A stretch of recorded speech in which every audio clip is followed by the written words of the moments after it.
अहो पंजाब डक किती लुटताय तुम्ही महाराष्ट्रातल्या शेतकऱ्यांना. तुमची भूक तरी नेमकी किती आहे? पंजाब डक हा माणूस किती फसवा आहे, किती लबाड आहे.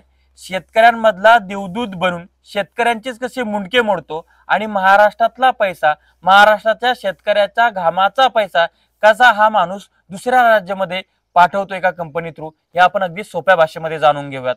नमस्कार, मी ज्ञानेश्वर खरात पाटील. पुराव्यासह बोलतोय बरं का, असं तसं बोलत नाही. बघा स्क्रीनवर तुम्हाला एक बॅनर दाखवतोय. त्या बॅनर मध्ये काय आहे तर वरती दिलेला एक शेतकरी पंजाब डक एकरी उत्पादन आहे 14 क्विंटल 50 किलो, फोटो आहे त्याचा. त्यानंतर दुसरा शेतकरी आहे अशोक हांडगे, पोरेगाव, तालुका रेणापूर, जिल्हा लातूर. त्यांचे मोबाईल नंबर पण त्या ठिकाणी दिसतात. ते फोन त्यांचे लागत नाहीत किंवा ते घेत नाहीत. या गाड्याला उत्पादन आहे 17 क्विंटल 50 किलो एकरी. त्याच्यानंतर तिसरा आहे मुक्तिराम पारदे, पाथरी, जिल्हा परभणी. याला 12 क्विंटल 75 किलो. तिसरा शेतकरी आहे श्रीनाथ शिवानंद पुंड, पिंपळगाव, निमजी, तालुका, जिल्हा नांदेड. याला पण उत्पादन आहे 17 क्विंटल 50 किलो प्रति एकरी. सगळं तुम्हाला स्क्रीनवर दाखवतो आहे. ठीक आहे. यांना शेतकरी म्हणायचं का हो? बरं, आता याच्याही पुढे जाऊन माझा परिचय देतो. मी ज्ञानेश्वर खरात पाटील. मी एका शासकीय कृषी महाविद्यालयातून, ते बी असं तसं नाही, नागपूरचं शासकीय कृषी महाविद्यालय, तेथून कृषी पदवीचं शिक्षण घेऊन शेतकऱ्यांच्या न्याय हक्कासाठी लढणारा, स्वतः शेती करणारा, शेतीतला अनुभव असणारा एक शेतकऱ्याचा मुलगा आहे.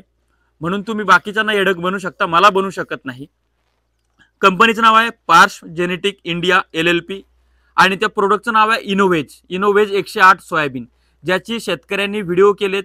त्यांनी सांगितलं की हिची काळी हिरवी राहते, ही एका वेळेला कापण्याला येत नाही, हिचं उत्पादन पण व्यवस्थित नाही, अशा बरेच अभिप्राय दिलेत. परंतु ते लोक मॅनेज करून ते व्हिडिओ डिलीट करून फक्त हा पंजाब बाबा आणि त्याच्यासोबत 2-3 ते रील स्टार लेकरं असतात, एक मुलगी असते, आणि त्यांना घेऊन ते फिरत असतो. आणि ते एक वेगळ्याच, ते मायाजाळ आहे, वेगळ्याच दुनियामध्ये जगतात.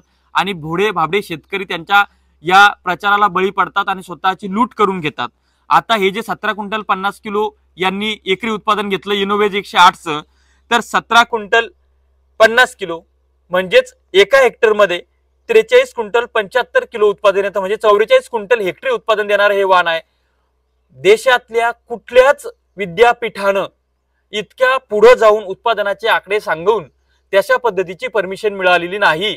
जर हे अशा पद्धतीचा प्रचार करत असतील तर मग यांच्या जे सर्टिफिकेट आहे सर्टिफिकेशन एजन्सीचं, तर त्याच्यामध्ये सीड सर्टिफिकेशन एजन्सीचं, तर त्याच्यामध्ये 44 क्विंटल उल्लेख आहे का हे त्या कंपनीने सांगावं.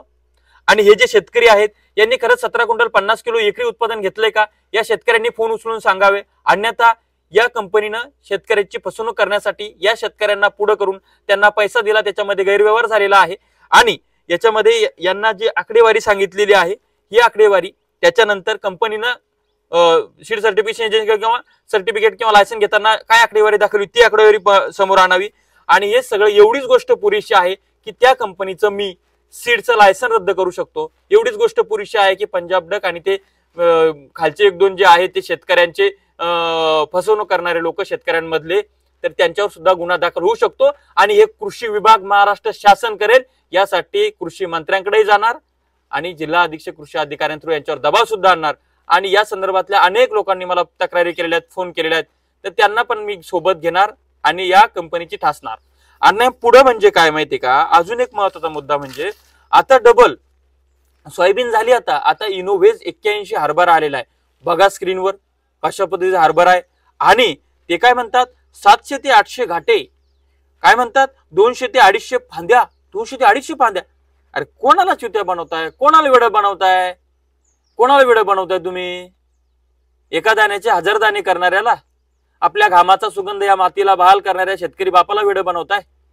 पण दुर्दैवानं काय माहिती का, आपल्या देशामध्ये वेड बनणाऱ्यांची संख्या जास्त आहे. आणि म्हणून हे पंजाब डक आणि ही जी पिलावळ आहे ही वेड बनवणाऱ्यांमध्ये येते आणि पैसे हे करते. मग यांच्याकडे फॉर्च्युनर कशी आली, यांच्याकडे या सगळ्या गोष्टी कशा आल्या, ह्या पंजाब डकने एका व्हिडिओमध्ये सांगितलं. मी मुलाखत घेतलेली, माझ्याकडे सगळे व्हिडिओ आहेत, माझ्याकडे पुरावे आहेत. पंजाब डकने खुल्या मंचावर यावं शेतकऱ्यांचं. जर माझं चुकलं असेल तर मी त्याच्या पाया पडून माफी मागेल, आणि जर तो चुकीचा असेल तर त्याने हे धंदे सोडून द्यावे आणि शेतकऱ्यांची माफी मागावी, घरी जाऊन शेती करावी. काय सांगतंय हे पंजाब डक एका व्हिडिओमध्ये, मी मुलाखत घेतली त्याच्यामध्ये सांगतंय की मी एका थेट व्यापाऱ्याकडनं सोयाबीन आणतो आणि डायरेक्ट पेरतो, कुठल्याही प्रकारची बीज प्रक्रिया करत नाही, बीज प्रक्रिया करायची गरज नाही, असा दावा हा माणूस करतो. पण जेव्हा या माणसाला एक मोठी कंपनी पैसे देते त्यावेळेस हा माणूस एका कंपनीच्या प्रोग्राम मध्ये जाऊन सांगतो की या कंपनीचं या प्रोडक्टचीच बीज प्रक्रिया शेतकऱ्यांनी केली पाहिजे. हेच उदाहरण पुरेसं आहे की हा माणूस किती फसवा, किती लबाड आहे आणि शेतकऱ्यांमध्ये देवदूत बनून म्हणजे पार शेतकऱ्यांनी याला उपाध्या दिल्या, शेतकऱ्याचा पांडुरंग, शेतकऱ्याचा विठोबा, अमुक ढमुक टमुक. पण हा माणूस त्या लायकीचा नाही. या माणसानं शेतकऱ्याला फसवलेलं आहे आणि हा कंटिन्यू कंपन्यांकडनं पैसे घेऊन शेतकऱ्याला फसवतो आहे. आता काय सांगतोय की हरभऱ्यामध्ये मला एकरी 20 क्विंटल उत्पादन येत आहे. त्या व्हिडिओमध्ये सांगतोय बघा, इनोवेज 81 हरभरा. अरे किती पैसे घेतले त्या कंपनीकडनं? या महाराष्ट्रामध्ये भरपूर चांगल्या कंपन्या आहेत ना आपल्या मराठी माणसांच्या, त्यातली एखादी कंपनी निवड. अरे आहे ना बाबा तुझी शेतकऱ्यांमध्ये ओळख. एक तर तू काहीच्या काही सांगतो शेतीमध्ये, ज्याचं काहीच इलॉजिकल असतं, ते ज्याचा ऍग्रिकल्चरशी काही संबंध नसतो, अशा सगळ्या गोष्टी सांगतो. तू हवामान अंदाज कसा देतो त्याचा तुझ्याकडे शास्त्रीय प्रमाण नाहीये. म्हणजे या सगळ्या गोष्टी महाराष्ट्रातल्या मराठी माणसाची, मराठी शेतकऱ्याची एखादी चांगली कंपनी घे ना, जिचा रिझल्ट चांगला आहे, त्याच्याकडनं घे पैसे आणि करणं चांगला चांगला प्रचार करणं.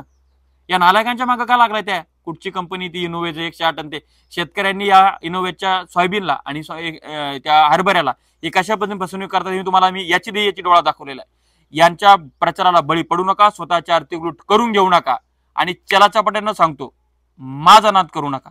अक्षरशः या व्हिडिओमध्ये पोल करील आणि तुम्हाला मी पोलीस स्टेशनमध्ये, कोर्टामध्ये आणि बाहेर कुठे बी पुरून उरणार आहे, लक्षात ठेवा. धन्यवाद.